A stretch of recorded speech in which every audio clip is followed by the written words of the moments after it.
Joseph Tué, je suis le leader de l'équipe radio de Douala. Voilà, je connais l'orateur François Tibé, mais chaque fois... Les autres comprennent bien aimé. Donc ça c'est très important. Donc le peuple est venu Dieu d'entendement et jusqu'à ce jour-ci, le voile demeure quand ils font la lecture de l'Ancien Testament. Et il ne se lève pas parce que c'est en Christ qu'il disparaît. Tellement de chrétiens aujourd'hui puisent leur christianisme, leur vie chrétienne dans l'Ancien Testament. Et en le faisant, ils opèrent sous le voile. Parce que l'Ancien Testament c'est pur logos, pure lettre. La lettre. Et Jésus nous dit clairement, la lettre fait quoi? La lettre tue. Mais c'est l'esprit qui vivifie. Quand Jésus vient, il commence à remettre l'esprit dans la lettre. Et il entre en conflit total avec ceux qui croyaient maîtriser justement la lettre. Parce qu'ils étaient justement sous le voile.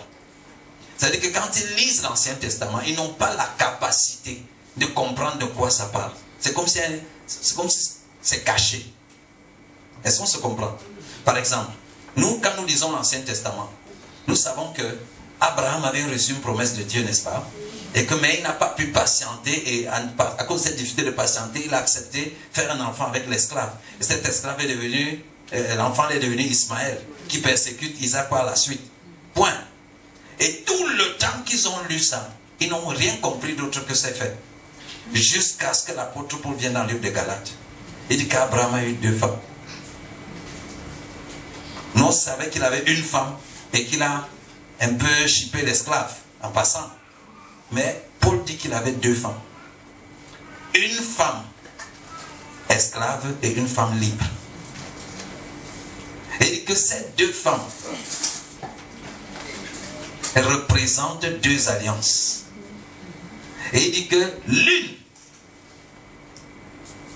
qui est de l'esclave, et l'esclave s'appelle comment?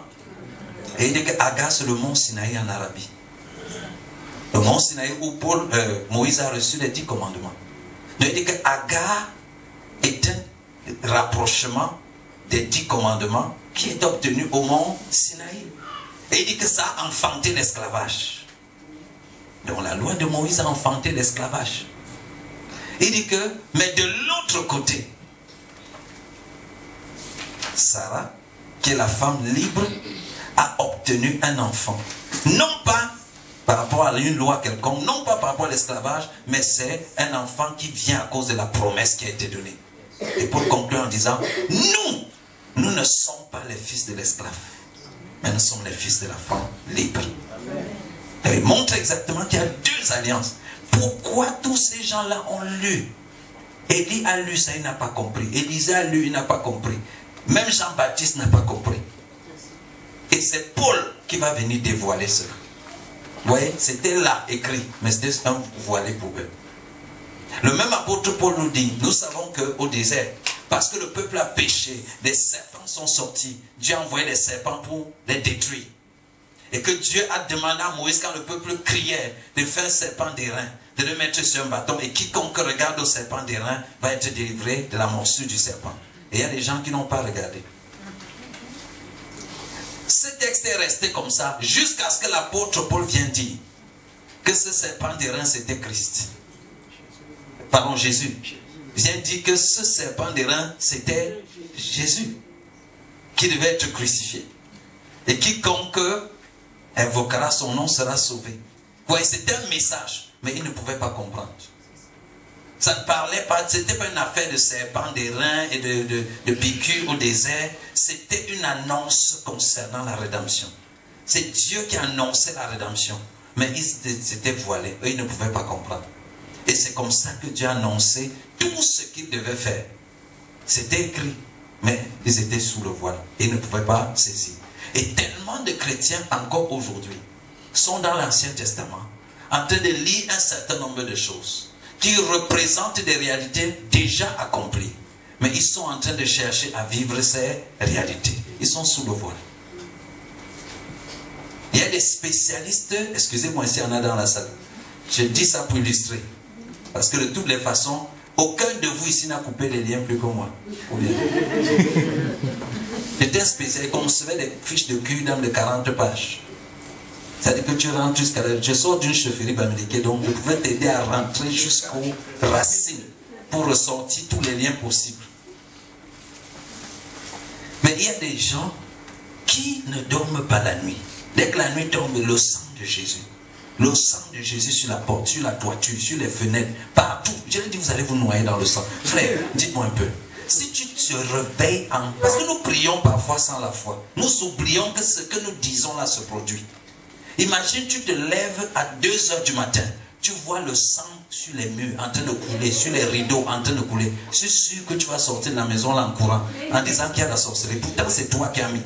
Si Dieu ouvre tes propres yeux pendant que tu es en train de dire j'asperge le sang, j'asperge le sang. Imaginez une maison couverte de sang qui coule dans tous les sens. Est-ce qu'on se comprend?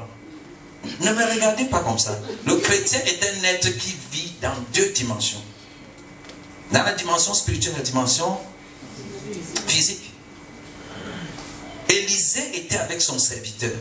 Le serviteur dit que, maître, nous sommes finis. Tu as vu l'armée des Assyriens.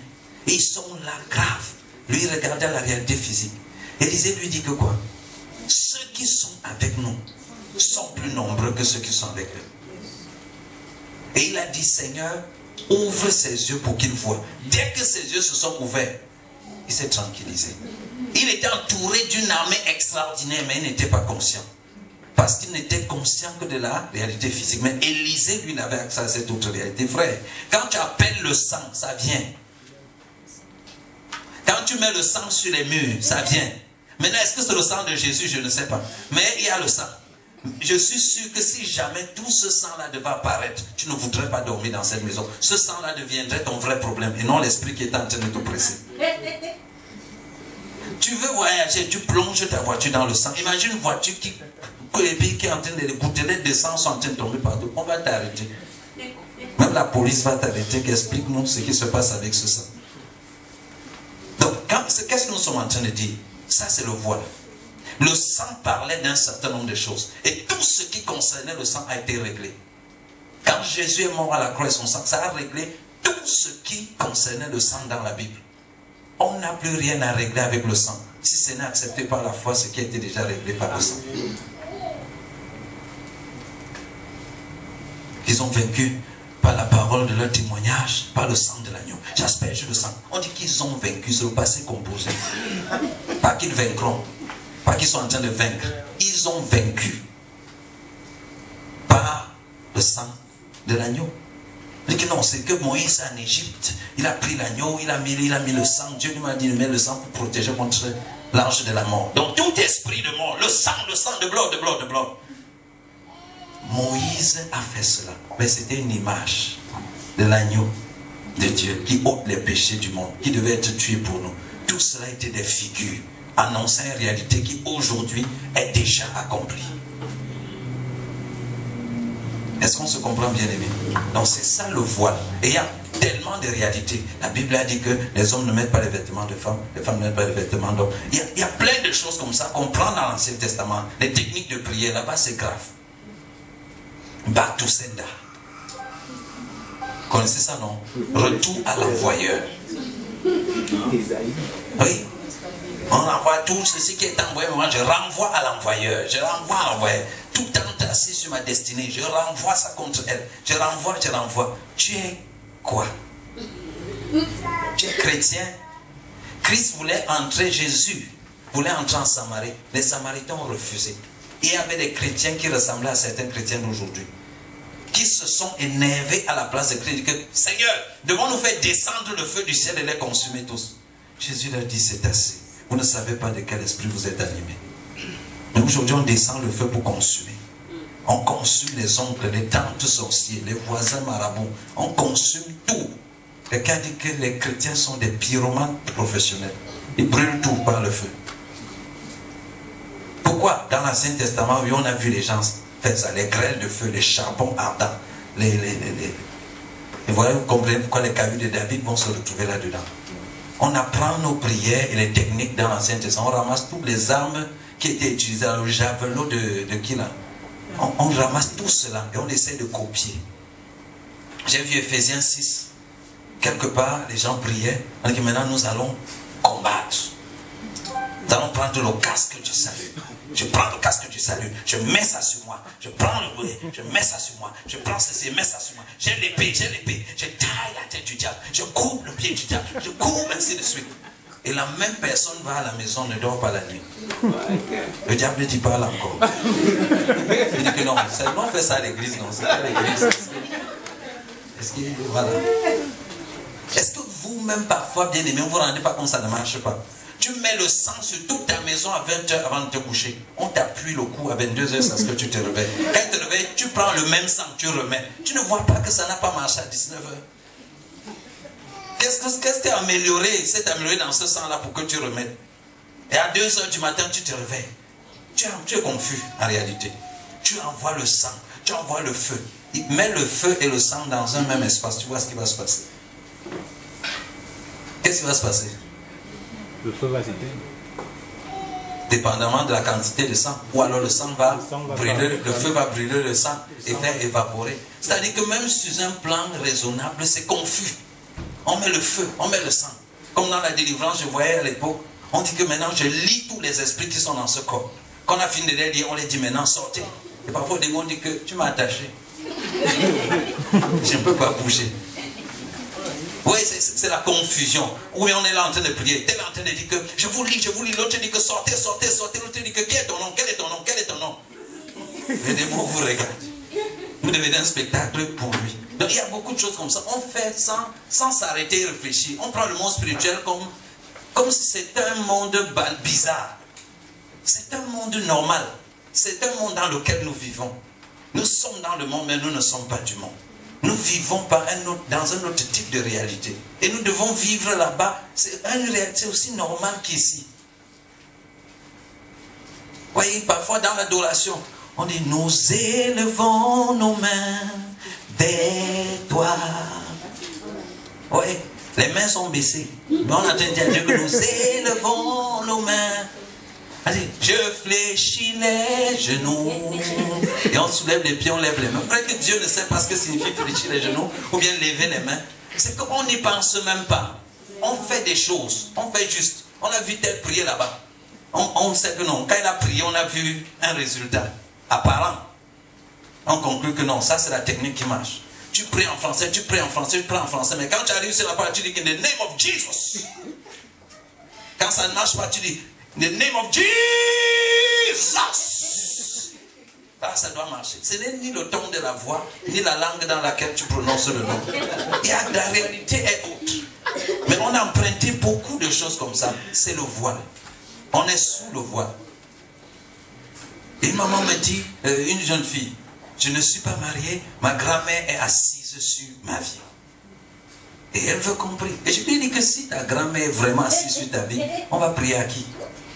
Parce que la Bible dit que ta vie est cachée en Christ et Christ est en Dieu. Si ta grand-mère est assise sur ta vie, c'est qu'elle a fini avec Dieu, elle a fini avec Christ, elle a sorti ta vie, elle s'est assise dessus. Tu veux comprendre qui? C'est fini pour toi, il n'y a rien à faire. Elle dit, hey, pasteur, je te dis c'est grave. On va alors faire comment? Je dis rien. Elle dit, je dis que tu as deux possibilités. Soit tu crois au rêve que tu as eu, soit tu crois à la vérité de ce qui est écrit. Amen. Ou ta vie est réellement en Christ et Christ est en Dieu. Et par conséquent, ta vie n'est pas tripotable par ce diable. Ou alors, ta vie n'est pas en Christ et Christ n'est pas en Dieu. Et ta vie est en ta grand-mère. Et ta grand-mère peut-être, je ne sais pas, en ton grand-père ou je ne sais pas entre qui. Mais il faut que tu choisisses la vérité à laquelle tu crois. La Bible dit qu'il te sera fait selon ta foi. Et la Bible dit que tout ce qui est né de Dieu triomphe du monde. Et la victoire qui triomphe, il dit c'est notre foi, pas nos prières. C'est notre foi, cette victoire. Cette victoire, c'est notre foi. Pas cette victoire, c'est pas notre foi. C'est notre foi, cette victoire. C'est-à-dire garder ta foi ferme dans ce que Dieu a dit. Sans chanceler, sans te laisser secouer par les circonstances apparentes. Je sais qu'ici, les gens m'ont dit, mais pourquoi on prie alors pour les chrétiens et leur grand-mère parle? C'est ça, n'est-ce pas? Que l'on a prié pour les chrétiens, on a entendu la grand-mère parler en elle. Oui, ça arrive. C'est comme les chrétiens qui tombent malades. C'est comme les chrétiens qui sont pauvres. C'est comme les chrétiens qui vivent comme les non-chrétiens. Quel est le problème? Mon peuple périt. Là, il n'y a pas la connaissance, on va périr. Et là où il n'y a pas la connaissance, il peut y avoir les prières, il peut y avoir les nuits de prière, il peut y avoir des jours de jeûne. S'il n'y a pas la connaissance, tu vas périr. Et aujourd'hui, donc, le problème n'est pas toujours la connaissance. C'est une connaissance erronée. Une connaissance qui est derrière le voile. Mais la Bible dit que le voile, c'est en Christ qu'il disparaît. En Christ, le voile disparaît. En Christ, nous entrons dans la réalité des choses. En Christ, nous connaissons les choses telles qu'elles sont réellement. C'est pour cela que cette expression « en Christ » apparaît tellement dans le Nouveau Testament. Parce que Dieu tient à ce que je sache que c'est en Christ que je vis. Et qu'en Christ, ma réalité est totalement différente de la réalité qui n'est pas en Christ. Est-ce qu'on se comprend, bien aimé? C'est très très important. Or, pardon, c'est en Christ qu'il disparaît. Jusqu'à ce jour, quand on lit qui? Moïse. Voilà. Quand on lit Moïse, un voile est jeté sur leur cœur. Mais lorsque les cœurs se convertissent au Seigneur, le voile est ôté. Alors dis à quelqu'un que le voile est ôté. Le voile est ôté. Le voile est ôté.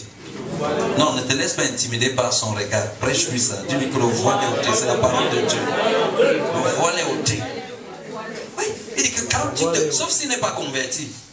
Tu dis que ça va arriver. Mais il dit que quand on se convertit au Seigneur, le voile est ôté. Tout ce qui était flou devient clair. C'est disponible, tu peux avoir accès.